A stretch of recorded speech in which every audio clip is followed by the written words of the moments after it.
What happens when a summer full of memories collides with the power to rewrite time itself? Episode 25 of Summer Pockets grips you right from the start with raw emotion and revelations as Shiroha stands at the crossroads of past, present, and future. If you thought this slice of life romance was just about lazy days and sweet little adventures, get ready. The story shoves all those gentle moments aside, and we're left with a heart-wrenching battle, not just between characters, but inside them, too. The episode kicks off in a somber mood. Shiroha has retreated into her room, barely seen since the emotional parent volunteer day shook something deep within her. The house feels suffocatingly quiet, and the protagonist, Nanami, immediately senses the heavy air of isolation. This is a feeling he knows all too well, like standing in a place where you don't belong, the emptiness making every minute stretch. The long summer hasn't been perfect, but Nanami remembers a far brighter childhood, summer spent with family, treasured memories he knows he needs to share with Shiroha, who seems more lost than ever. A quiet urge pushes Nanami to understand what's truly hurting Shiroha. There's a mystical element in the story, the butterfly metaphor that's surfaced before. According to island legends, a woman becomes a butterfly when she gains the power to fly free, but she loses everything dear to her in exchange. Nanami ponders the meaning of this. If you had wings to soar through time, to revisit what's gone, would that really be true freedom? Or is it just another form of being trapped? It's the classic curse of eternal summer. At first, endless summer feels like endless freedom, but soon it becomes a gilded cage, a time loop with no end, where nothing meaningfully changes, and the pain remains. This metaphor cuts straight to Shiroha's struggle.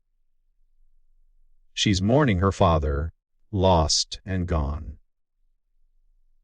It's revealed in a moving confession that, back when her dad died, Shiroha was so desperate for one last meeting she heard a mysterious voice offering her the power to bring him back, to go see him again. Even her mother was shaken by the possibility, and perhaps driven by grief, disappeared seeking this same solace. Shiroha has spent her days wondering what she should do, haunted by the temptation to use this power herself, to leap back and reunite with her parents even at great personal cost. Feeling responsible, Nanami redoubles his efforts to keep Shiroha grounded in the present. He takes her out, moments that should be ordinary suddenly become vital lifelines, little respites from sadness.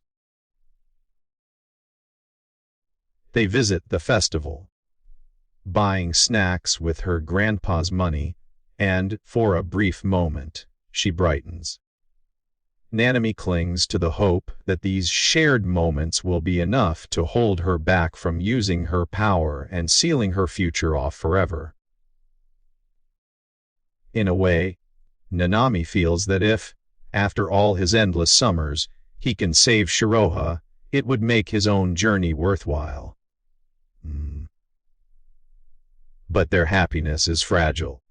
It shatters as Shiroha decides at last to go see her mother, lured by the mysterious force calling her. Nanami chases desperately after her, pleading with her to reconsider. There's a poignant chase where Nanami tries to pass through invisible, magical boundaries, confronting the essence of the butterfly legend. Shiroha reveals more she and her mom shared the same power, allowing them to travel back in time to find lost loved ones. Nanami's experiences, his own repeat summers, have taught him that no matter how much you want to change the past, so much stands to be lost, not just memories, but the possibilities of countless futures. It's here that Nanami uses his own special ability, showing Shiroha memories of all the beautiful summers she could still have. She doesn't believe him at first, convinced her destiny is loneliness and abandonment. Her mother vanished, her father was gone, even her grandfather seemed distant. Nanami refuses to accept this, arguing fiercely that her mom's actions were meant to protect her, not to leave her alone. He fights to break through her despair, insisting that there are people waiting for her, that her future is not bound by her pain. The tension reaches its peak as magical forces threaten to sweep Shiroha away. Nanami clings to her, and, with the help of glowing butterflies and the benevolent spirit of her grandma, brings Shiroha back home, away from the brink of giving up everything for a single moment in the past. But the cost is enormous. Nanami begins to fade, a supernatural effect revealing his own nature. He was born from a tapestry of memories, and by giving those memories to Shiroha, he unravels, unable to exist any longer. As his hand disappears, the realization hits. Nanami came to this world to see someone dear one last time, and now he's content to vanish, satisfied that his purpose was fulfilled. Shiroha is torn apart by this new loss. She cries that she'll be alone again, that future happiness will be without Nanami by her side. Nanami, fading, but at peace, assures her that she will find new joys, new people to share her summers with, even if he isn't there. The emotional core of the episode is slashing. It's not just supernatural drama, but the real agony of letting go, accepting change, and moving forward. Just when it seems Nanami will fade unrecognized, Shiroha remembers. In a stunning twist, she realizes Nanami is actually Umi, a childhood friend, maybe even herself from another timeline, changed by wishes and the butterfly's curse. Their identities blurred and remixed by summer's magic. A final heartbreaking exchange follows. Umi wanted to help, to ensure Shiroha found happiness. But the very act of intervening means the summer they shared can never repeat, and the version of Umi who came to save Shiroha will cease to exist. Still, Umi finally confesses all the things she never got to say. Their emotional farewell is layered with gratitude, regret, and a bittersweet sense of accomplishment.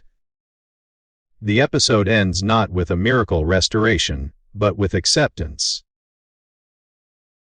Shiroha says goodbye, empowered now to step into the future, not by clinging to lost summers, but by embracing the possibility of new ones, richer for having loved and lost, ready for happiness she can build herself. So there you have it. Summer Pockets episode 25 is a powerful meditation on grief, memory, and the risk of surrendering everything for one impossible wish. Shiroha faces the deepest sadness, but finds the courage to let go, saving herself with the help of her mysterious friend, revealed as family, Nanami Umi. The supernatural elements serve as a metaphor for the real pain everyone faces at some point, learning to say goodbye and believing that your story isn't over when someone leaves. If you felt the emotional punch this episode delivered, make sure to hit that like button, share with friends who love magical coming of age anime, and drop your thoughts below about which moment hit you hardest and what you think about that stunning twist. Don't forget to subscribe for more recaps and deep dives. Summer may be over, but we've got a whole lineup ready to warm your heart all year.